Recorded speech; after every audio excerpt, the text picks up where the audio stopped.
Karena sekarang banyak banget orang yang semangat berpuasanya berkobar-kobar hingga membuat orang lain jadi galau, membuat orang lain jadi sedih. Karena pengetahuan yang kurang, mestinya itu karena pengetahuan yang. Oke, kalian pernah dengar gini?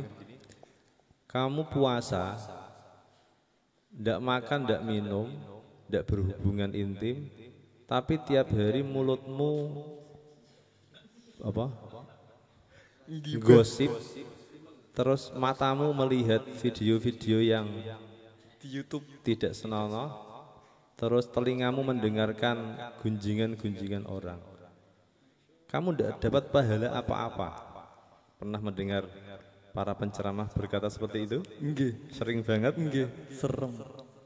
Itu contoh dari semangat berpuasa yang terlalu berkobar-kobar hingga membuat orang lain jadi sedih. Ini penjelasan ini yang saya tunggu-tunggu. Oke. Untuk menenangkan hatiku. Astagfirullah.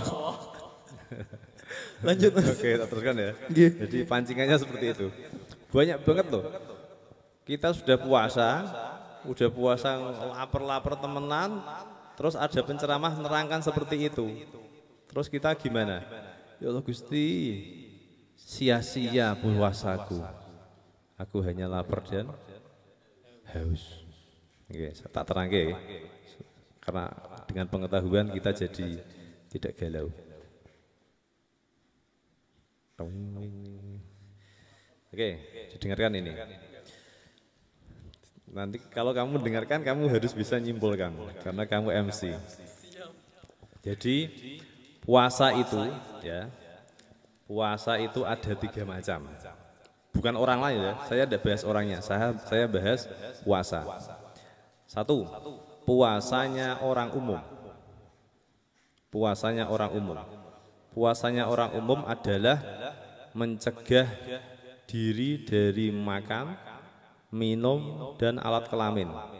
Alat kelaminan jangan sampai kemana-mana. Terus tidak gitu. Yang penting kamu tidak makan, tidak minum, tidak ada sesuatu yang masuk ke dalam perut, dan alat kelaminmu bisa kamu jaga. Fasoro sah, puasamu sudah sah. Oke? Kalau sah dapat pahala enggak? Dapat. Dapat pahala pasti. Itu puasanya secara fikih. Oke? Makanya kamu nanti di kitab fikih menjaga mulut supaya tidak bicara berbohong, menjaga mata supaya tidak melihat yang tidak, menjaga telinga. Itu kalau di bab fikih masuk dalam wayusannu, dan disunnahkan menjaga mata, menjaga telinga, menjaga mulut, menjaga tangan, menjaga kaki. Itu kalau di fikih masuk dalam kategori wayusannu. Artinya ketika kamu gagal menjaga matamu, gagal menjaga tangan, kaki, mulut, telingamu, kamu hanya kehilangan sunnah, tidak berpengaruh dengan puasamu. Ini puasanya orang umum. Oke? Yang kedua, puasanya orang khusus. Puasanya orang khusus adalah puasa menjaga seluruh anggota tubuh dari kemaksiatan. Kalau puasa tadi, kalau puasa yang fikih tadi, berbuka puasa ketika sudah maghrib. Kalau puasa yang orang khusus ini, meskipun sudah waktunya berbuka puasa, harus tetap bisa menjaga seluruh anggota tubuhnya dari melakukan maksiat.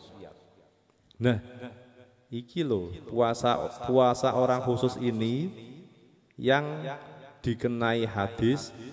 Banyak sekali orang yang berpuasa tidak mendapat apa-apa, hanya mendapat rasa lapar dan haus. Hadis itu diterapkan untuk puasa yang khusus, puasa orang-orang yang sholih, bukan diterapkan untuk orang umum. Nah kita ini termasuk orang umum, bukan orang khusus, karena yang khusus berat banget. Oke, udah pengetahuannya sudah mulai ya.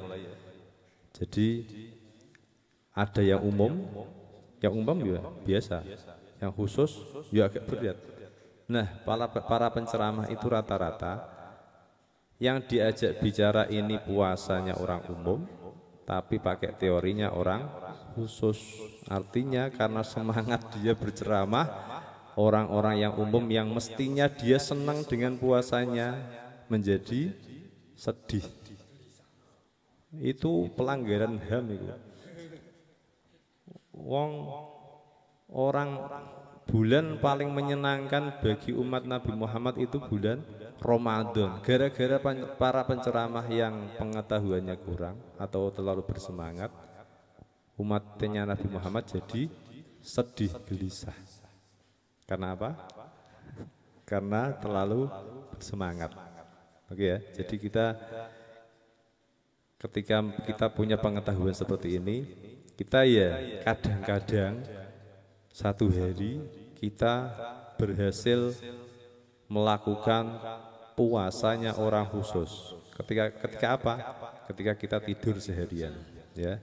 Kita tidur seharian, kita berhasil melakukan puasanya orang khusus. Tapi kalau kita tidak tidur, kita kembali ke umum, gitu ya.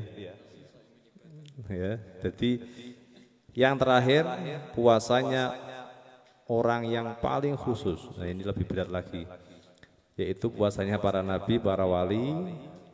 Kalau tadi yang khusus tadi menjaga anggota tubuhnya dari kemaksiatan, kalau puasanya orang yang khusus, paling khusus adalah menjaga hati. Orang ini tidak ada maghrib berbuka puasa, tidak ada. Terus sampai mati. Itu puasanya orang paling khusus. Kalau yang khusus tadi tidak bisa gini. Ya, kita jangan menghibah dulu ya, karena belum maghrib. Nanti setelah tarawih saja kita mulai menghibah. Kita kan orang khusus, enggak berbuka puasa dengan gibah. Mari kita berbuka puasa dengan gibah. Itu enggak orang khusus, itu tetap puasanya orang umum.